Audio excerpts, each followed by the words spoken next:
My name is Sue Swing with St. Matthew's Church, and we are in the middle of summer and in the middle of a series on spiritual practices. And today we're going to talk about prayer. But first, before we get started, I have a few questions for you to think about regarding your own prayer life. Do you ever make a list of people that you want to pray for and then don't know what to pray for? And do your prayers feel more like a list for Santa Claus than a love letter for God? Do you ever ask that God's will be done and then cross your fingers and hope you can bear the results? And are you one of those people who maybe can't wait for your prayer time to be over? Do you fall asleep before you're done? Do you get distracted, maybe stuck in your head? Are you tired of trying to come up with the right words? Well, my own struggle with prayer is in the words. And it's not that I can't come up with the words, but I always feel like the words keep me in my head instead of connecting heart to heart in an intimate way with God. I am just thinking too much. Often, if I'm even like writing my prayers down in a journal, I get distracted by the fact that my hand starts to hurt before I've written a few sentences, or I get obsessed with my handwriting or the neatness of my prayer journal. And clearly, I am just missing the point. So if you have any challenges in your personal prayer life, I'd like to invite you to try a new way to pray today. Our spiritual practice today comes from the book Praying in Color by Sybil Macbeth. And before you freak out because you're not the creative type, I guarantee that this practice requires no skill. And our purpose today is not to create a masterpiece, but to just jumpstart our prayer life with a new way to pray. In reflecting on her experience with the practice that she calls Praying in Color, the author writes, "This entire prayer process is generally silent and wordless. There is no need to supply a pious or pleading monologue. The feeling of despair and discouragement and my usual urgency to flee from the sickness and distress of others were all absent. Thought of each person as I drew, but not about each person. So the details of their prayer needs were spared, and I could just sit with them on variations of stillness. And when the drawing was finished, there was a visual record of my prayers. The images stayed in my mind, and I carried them, sometimes the actual page, with me wherever I went.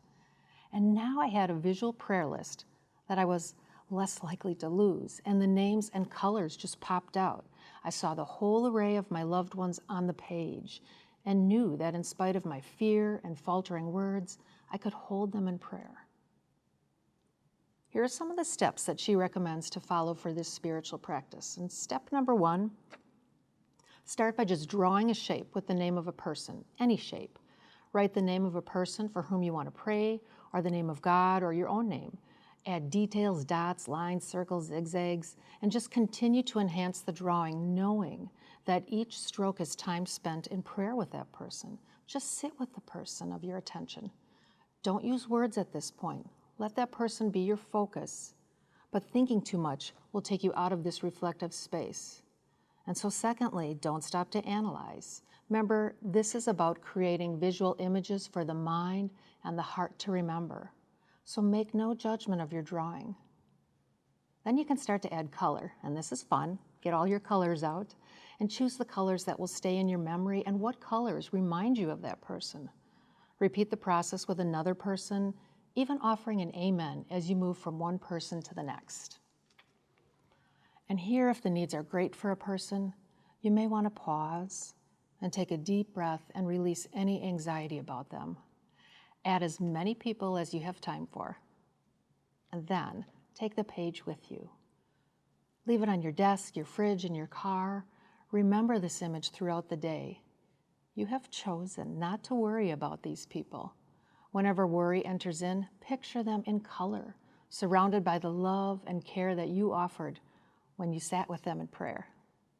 Envision them in the care and the presence of God. This is intercessory prayer. We're asking God for a change in direction for a person's life. You can expand the drawing once you finish the coloring part, to write specific thoughts and requests around the names. I'm going to show you just an image here of the author's finished page. And it just shows the names that she put on her prayer picture and also the words or things that really came to mind for her. And this, again, this is that thing you take with you wherever you go to remind you of who you're holding in prayer that day. And you know, this can be a really meaningful family activity, especially if you have kids who like to draw and color. It's quality family time, and you're showing your kids that God is indeed present in all of the events and activities of our days. And what I've shared here briefly is really just the tip of the creative iceberg. You can use this form of prayer around subjects that may be important to you: health, faith, justice, or you can designate it as a special prayer form during Advent or Lent. It's just something different to try. Praying in color is a way to pray when your body is restless and your mind wanders. It is a way to invite your body and your senses into your prayer time. It's a way to pray when words won't come. It creates a space for just listening to God, preparing the soil of our hearts for possibly receiving the touch of a power much greater than ourselves. And it connects us with one another. And we know God is present in this time.